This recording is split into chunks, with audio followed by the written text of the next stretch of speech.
ગ્રામ પંચાયતની ચૂંટણી આજે જાહેર થઈ શકે છે। 8240 ગ્રામ પંચાયતોની ચૂંટણી જાહેર થઈ શકે છે। બપોર પછી થઈ શકે છે ગ્રામ પંચાયતોની ચૂંટણીઓની જાહેરાત। રાજ્ય ચૂંટણી આયોગ જિલ્લા કલેક્ટર સાથે વિડીયો કોન્ફરન્સ કરશે અને સાંજે 4 થી 6 વાગ્યા સુધી તૈયારીઓ અંગે સમીક્ષા કરવામાં આવશે। એટલે કે આજે બપોર બાદ તેની ચૂંટણીની તારીખો જાહેર થઈ શકે છે। તો બપોર પછી એની જાહેરાત થશે। 4 થી 6 વાગ્યા સુધી વિડીયો કોન્ફરન્સના માધ્યમથી રાજ્ય ચૂંટણી આયોગ કલેક્ટર સાથે ચર્ચા કરશે, સમીક્ષા કરશે। હિરેન, બપોર બાદ જાહેર થવાની શક્યતા સેવામાં આવી રહી છે, ત્યારે શું વધુ અપડેટ એને લઈને?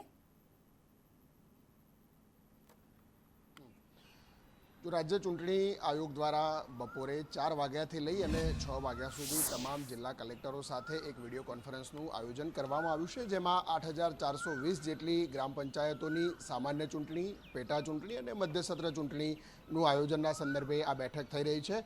સંભવતઃ 4 વાગ્યાની આ બેઠક પહેલાં જ રાજ્ય ચૂંટણી આયોગ છે એ ચૂંટણીઓ જાહેર કરે તેવી સંપૂર્ણ શક્યતા દેખાઈ રહી છે।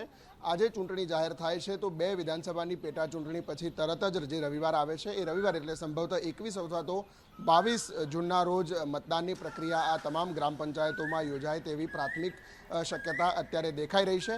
બપોર સુધીમાં રાજ્ય ચૂંટણી આયોગ દ્વારા સત્તાવાર રીતે આ પ્રકારની જાહેરાત પ્રેસ કોન્ફરન્સ કરી અને કરવામાં આવી શકે છે।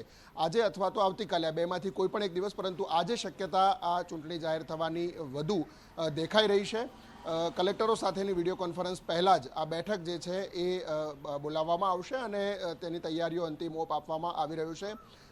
લગભગ છેલ્લા 2 અથવા તો 2.5 વર્ષ જેટલા સમયથી ઓબીસી અનામતના કારણે જે ચૂંટણીઓ પેન્ડિંગ હતી એ બાકી રાખવામાં આવી હતી અને ગુજરાત સરકારે 27% ઓબીસી અનામત આપ્યું અને એ પછી આ તમામ સ્થાનિક સ્વરાજ્યની સંસ્થાઓની અંદરની જે બેઠકો છે એની અંદરનું રોટેશન ફેરફાર કરવી અને આ ચૂંટણીઓ જાહેરાત કરવામાં આવી રહી છે।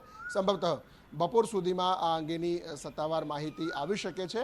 4 વાગ્યાથી લઈ અને 6 વાગ્યા સુધી કલેક્ટરો સાથેની વિડીયો કોન્ફરન્સ છે, તે પહેલાં જ રાજ્ય ચૂંટણી આયોગ આ તમામ 8420 ગ્રામ પંચાયતોની તમામ એટલે કે સામાન્ય ચૂંટણી, પેટા ચૂંટણી અને મધ્યસત્ર ચૂંટણીઓની જાહેરાત કરે તેવી શક્યતા પ્રબળ દેખાઈ રહી છે। બિલકુલ, આભાર હિરેન તમામ માહિતી માટે।